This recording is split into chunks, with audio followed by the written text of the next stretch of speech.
Morning guys, so meron na naman ako ditong parang 22 na A-Pi kung napapansin nyo sa bandang kanan. So actually pwede na natin ibenta yan kung gusto mong i-flash swap yan, yung 22 na yan, 22.32, mga $13 yan, pwede mo nang withdraw yan instantly to confirm. Okay na yan, pera na yan actually.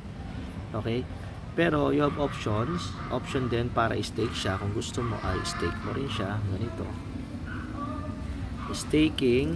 Okay, so ang stake mo dyan yung token na yan. So i-try natin. So pili ka dito kung 0 days yung sa baba, walang lock, hindi walang locking period. So pero pwede rin 180 days, 360 days. So subukan ko nga itong 360 days yan, yung $13 lang. So i-try natin yung 22 kung papasok. Okay, try ko lang ha. Okay, ayan, so i-try natin yung 22 kung mag-stake yan. Okay, so less than, ibig sabihin meron siyang amount to stake. Okay, and quantity at least 100. Okay, so at least 100 A-Pi yung pwede mong stake dito. So dinis lang natin, hindi mo pwede at least kasi dito minimum $100 or ayan dito sa computing power. So same lang yan So dito ibibili mo yung dollar mo ng so at least $100 yan. So 161 yan, kaya pasok yan.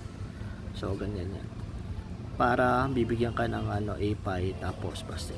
So this time, dahil hindi natin siya nagawa na mag-stake, ang gawin natin, itong 22 A-Pi natin, ibenta natin.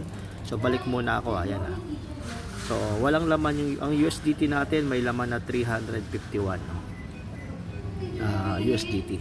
So balik tayo dito sa A-Pi. So try natin withdrawin instantly. Okay, so dito muna sa asset, dito flash swap, bibenta ko pala muna. So 22.32. Ayan, so may katumbas siya na 13.4 USDT. Okay, so ayan, confirm, success. So ibig sabihin yung asset natin, binili niya kada 1 A-Pi 0.61 ang buying niya. Okay, so ibig sabihin nandito na sa ating wallet is 13.88 USDT.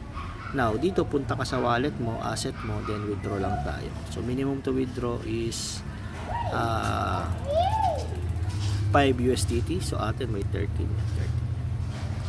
So, yan, lagyan mo lang ng pin. So, pag may pin na, yan, withdraw mo na. So, tingnan natin kung gaano kabilis So, yan. So, nag-success withdrawal na tayo. Ngayon, okay. So, wala na siya rito. Natira lang yung barya kasi parang hindi pwede yung butal. So this time abangan na natin siya, is on the processing period, because this is blockchain, instantly magre-reflect na agad dyan sa iyong wallet or madadagdag na sa wallet mo yan. Okay, so tingnan natin history. Okay, so asset, yan, withdrawal yan, withdrawal history yan. So ito yung mga success withdrawal ko na nakita nyo, $9, $6, 7 USDT, 33, tas itong latest natin is 13. Okay, so tingnan natin mula noong December 18 yan. Okay, so ayan, so abangan natin, tingnan natin dito guys yan. Okay, nadagdag na pala, hindi ko na nakita so nadagdag na yan dyan. So papansinin mo sa history, okay, dito sa ayan, so ayan 13, ayan history ng na-receive na natin etong $13 instant. Okay, so ganun lang kabilis mag-sell ng A-Pi, yung harvest natin on daily basis sa A-Pi, then you can sell it immediately. Okay, and then you can withdraw it immediately. Okay, so nandun pa rin yung ating assets. Okay, so happy earnings everyone.